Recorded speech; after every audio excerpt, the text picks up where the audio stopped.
Hello, everyone. This is Richard Wilson from the Family Office Club, and today we're doing a member spotlight video with Michael Flight, who is a principal at Concordia Realty, who has something called a Liberty Fund, and we've never spoken or interviewed anyone who's doing what Michael's doing, so I'm looking forward to having you on here today, Michael. Welcome. Thank you, Richard. Thank you very much. Appreciate your time today. Sure, and there's thousands of real estate investment firms out there. There's a lot of people, perhaps even close to 1,000 or many hundreds that focus on net lease properties. Can you explain, though, what you're doing in that space and how it's unique from everybody else? Well, I think I should probably go back a little bit. We've been in business, Concordia Realty's been in business for about 30 years, and we specialized in retail real estate. And so through that time, we've worked with a lot of institutional partners. And so the thing probably about, I'm going to say around 2017, 2018, we noticed two things that were going on. Number one, there was a lot of disintermediation with retail on e-commerce. And so that was affecting and eroding the sales and the profits of our typical tenants in our shopping centers. And then number two, we noticed that there was a lot of stuff going on with the blockchain. And so one of my questions was to a few people that were doing a lot with cryptocurrency. I said, what's the point of the cryptocurrency? Because my understanding is you're trying to go away from fiat currency, but there's nothing backing it. So at the end of the day, it still seems like it's a little bit fiat, although I understand there's algorithms and things behind it. But I said, why can't you tie a piece of real estate to, cryptocurrency to create what they would now call a stable coin? And then I started thinking it through further. I said, what if you created a net lease portfolio, geographically distributed, industry distributed, and credit distributed, and so that you got this real stable thing. So you basically get crypto with cash flow. Although my partners don't like me to ever say crypto, anytime. They prefer it's real estate on the blockchain.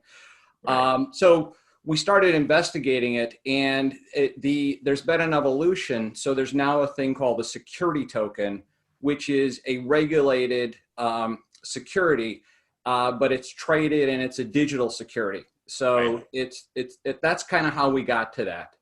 Right. Yeah. Really interesting. Many people my age or older are skeptical of anything, crypto or blockchain, or is it real? Is it practical yet?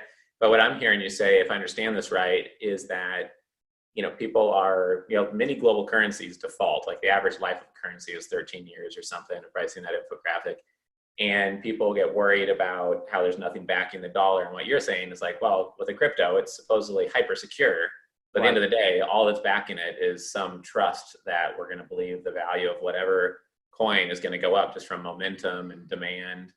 But what you're saying is that if there was an actual hard asset that had a tangible, liquidatable value in the marketplace that produces cash flow, and everyone points to that thing and says that's worth something all day long, at least at some value, then even if you're off by 25 or 30% on that valuation because of fluctuation, at least it has a hard value that produces cash flow and can be marked to market in the real world. Is that like at the core what you guys are doing? That is it, bingo. Because it's like, well, the most stable asset is gold, but gold doesn't give you cash flow. And the real estate is a tangible asset. And then what we really like about the net lease sector is we figured out it's like, these are basically just bonds wrapped in real estate. So you get the credit of these tenants. And like I said, if you get it, well enough diversified, you really get, ultimately what we're trying to create is this stable, portfolio of properties that's just going to cash flow for somebody. And it's going to be a tradable item. So we can get into that later, or we can get into that now, however you want. Sure. Yeah, well, I think you're light years ahead of most blockchain people that either confuse me or sound like they're preparing for something that's going to be 3 to 5 years in the future, but is not really active now or realistic now, or just going to take huge public adoption to be workable now. But yeah, why don't we jump into some of the mechanics then, and kind of your value add process, or an example of how that works. Okay, well, first of all, a security token is different than what was happening earlier, which was ICOs. A security token is a regulated security. So it's in the United States, a U.S. investor, it would be a 506c accredited investor investing in this. And then a foreign investor, it would be a Reg S thing, and then they'd be regulated by their particular domicile where they were at. The thing that we really like about the security token is you take all the benefits of that regulation and you get something that is tradable worldwide. So what our model was before is we were doing syndications and somebody's locked into it for 5, 7, 10. I know some people that can't get out of, my father has an investment from, 1984 or so that I think is finally going to go belly up, but, he never was able to get out of that syndication. With this, you have a tradable asset. So in the United States, there's a regulation, but after 1 year of holding it, you could actually trade it and you could, like if you held a security token or wanted to buy it, we could go peer to peer and I could say, here, Richard, you can buy, my share. I could divide my share. That's the great thing about tokenization is you can split it up.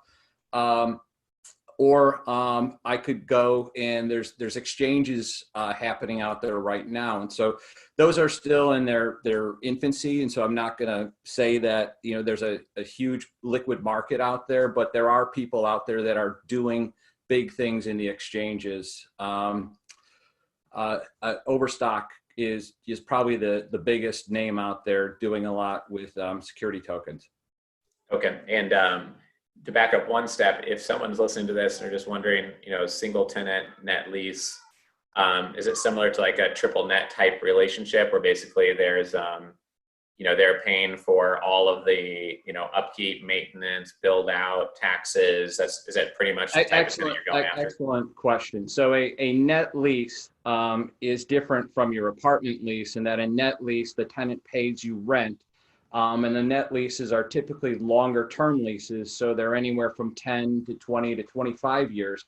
So that's where I was talking about how it's similar to a bond because it's a long stream period of cash flow. But the other great thing is that you minimize your risk because the tenant pays, the nets are the taxes, the insurance, and the maintenance. So you can remember that by TIM, which is net, or taxes, insurance, and maintenance.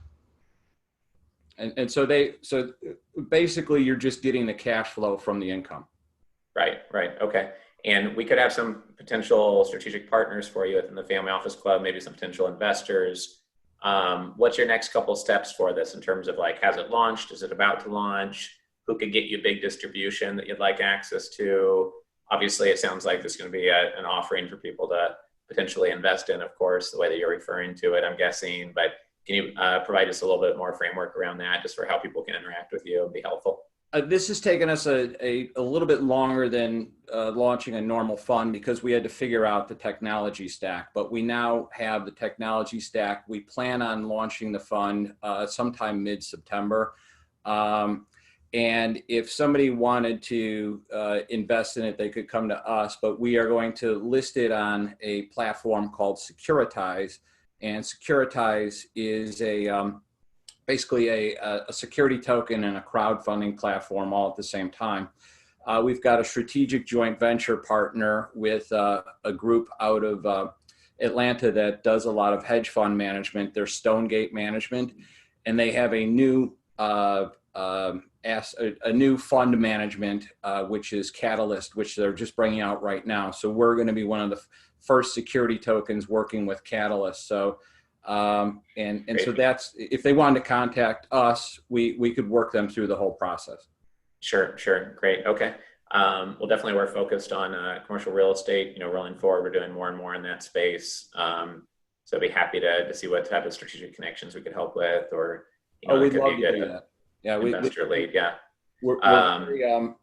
We just think that this is such a stable thing, and it's not going to be like the knock it out of the park IRR development returns. But if you're looking for stability, security, and liquidity, this is where we believe our sweet spot is. Yeah, I like the combination. Obviously, I haven't gone in and looked at every single letter of your offering docs or anything, but I like the combination of new technology with conservative sleep at night, high conviction approach. That's the type of stuff that family offices like to see in general, is that type of secure, well thought out, conservative person's approach to applying a new technology. Not just a bunch of whiz bang, we're going to change the world and, give birth to a unicorn that does self-storage and multifamily at once or something, and no one can make sense of it, right? Exactly. I mean, that's what we've, I've got just a fantastic team of younger guys, and, every once in a while it's like, well, we could do this. It's like, this is what we do. Right. This is what we do. So, right. But I love their enthusiasm. I mean, you really, that type of energy, they just keep you going. Yeah, I think it takes both to be successful in the niche that you're in. So I wish you the best of luck with that. Before we round out the interview, though, is there any other insights that you wanted to get across? Something that's, when you sit down and have a cup of coffee or a Zoom call nowadays, I guess, with somebody, is there anything else that you want to get out of the way that causes confusion, or something that's most important to know about you, the team, or the platform that you haven't got a chance to articulate yet? I think one of the biggest questions that people ask us a lot is this pandemic resistant? And we started our portfolio model in early 2019, and we were focusing on medical, what we call medtail.